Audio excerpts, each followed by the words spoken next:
Let's talk about something a little spicy today. Not the kind of truth people like to post with glittery fonts and pastel sunsets. The kind that makes you pause in the middle of sipping your coffee and quietly think, well, damn, that was a huge reality check. And it made me realize something. Can I share a slightly uncomfortable truth with you? Just for a moment, set your defenses down, take a breath with me, because here it is. Sometimes, the problem isn't the situation. Sometimes, the problem is us. I know, that's not exactly the inspirational quote most people want to hear when they open YouTube. But stay with me for a moment, because this isn't an insult. It's actually one of the most freeing realizations you can have. There's something I've been noticing lately, almost everywhere I look. It feels like we're living in a quiet accountability drought. Someone can't lose weight, and the explanation is stress. Someone is overwhelmed financially, and the explanation is the economy. Someone hurts another person, and the explanation becomes, well, that's just how I am. And somehow, in all of these stories, no one is ever responsible. Everything becomes the fault of circumstances, or timing, or other people. And please hear me clearly here. Life does throw real challenges at us. Stress is real. Hard seasons are real. But there's a difference between acknowledging difficulty and avoiding responsibility. Because growth has this quiet rule. It refuses to show up in places where accountability is missing. And if we're honest, that's where things get uncomfortable. Because looking outward is easy. Looking inward is harder. Standing in front of the mirror and saying, yeah, I could have handled that better. Or, that was my choice. That takes humility. It asks our ego to step aside for a moment. And our egos? Well, they don't always love that invitation. So instead, we soften the language. Maybe you've heard this before. One person says, I'm sorry you feel that way. And another person says, I'm sorry I made you feel that way. Those two sentences might sound similar, but emotionally, they live on completely different planets. One quietly walks away from responsibility. The other walks directly toward it. And that difference, that small moment of ownership, is where real change begins. But before we go deeper into that idea, I want to tell you a story. Let me introduce you to someone named Sophie. Sophie is the kind of person who always feels like life is happening to her. Her job is stressful. Her finances feel tight. Her relationships seem complicated. And most nights, she lies awake in bed staring at the ceiling, wondering why life feels so heavy. She scrolls through social media and sees people who look like they've figured everything out. And quietly, she tells herself, they're just lucky.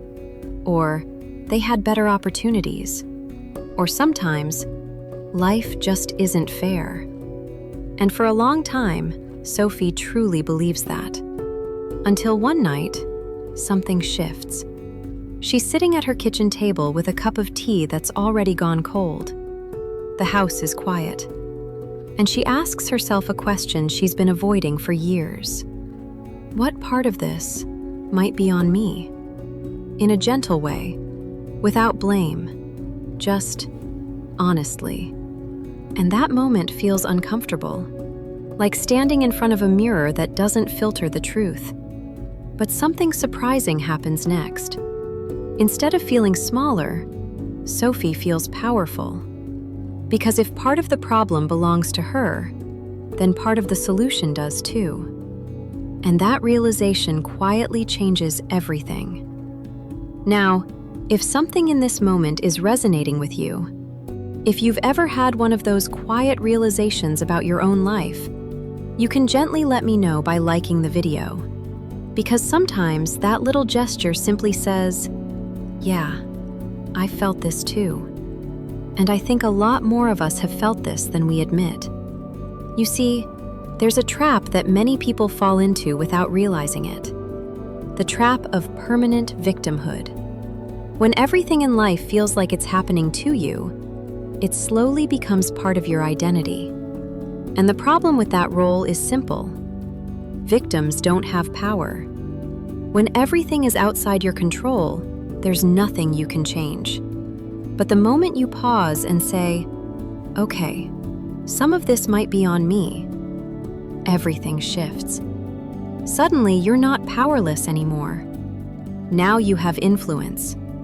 Now you have power. Now you can actually move something. And this is where accountability often gets misunderstood. People think accountability means beating yourself up, blaming yourself, dragging guilt around like a heavy backpack you can't take off. But that's not what real accountability is. Real accountability is much simpler than that. It's just this: taking ownership of your choices so you can change them. That's it. It's not about perfection. It's about honesty. Because the moment you say, that one's on me, something powerful happens. Now you can adjust the behavior. You can choose differently next time. You can grow. Without ownership, you stay stuck in the same patterns. With ownership, you become free. So yes, sometimes the uncomfortable truth is this. Sometimes we are the problem. But that's not bad news. It's hopeful news. Because if you are part of the problem, you're also part of the solution. Your habits can change.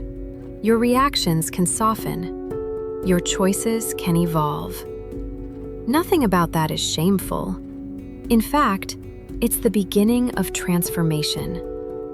The moment you stop protecting your ego and start gently owning your life is the moment your power quietly walks back into the room. And when that happens, something beautiful begins. If this space feels like something you want more of, a place where you can slow down, relax, and reconnect with yourself, I'd love for you to subscribe to Dream with Intent.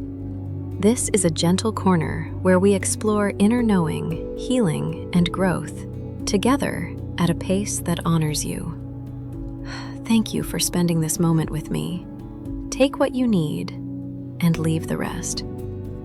This is Serafina, a name I write under to reflect the essence, heart, and purpose behind this space within Dream with Intent. Thank you for being here. I'll see you again soon.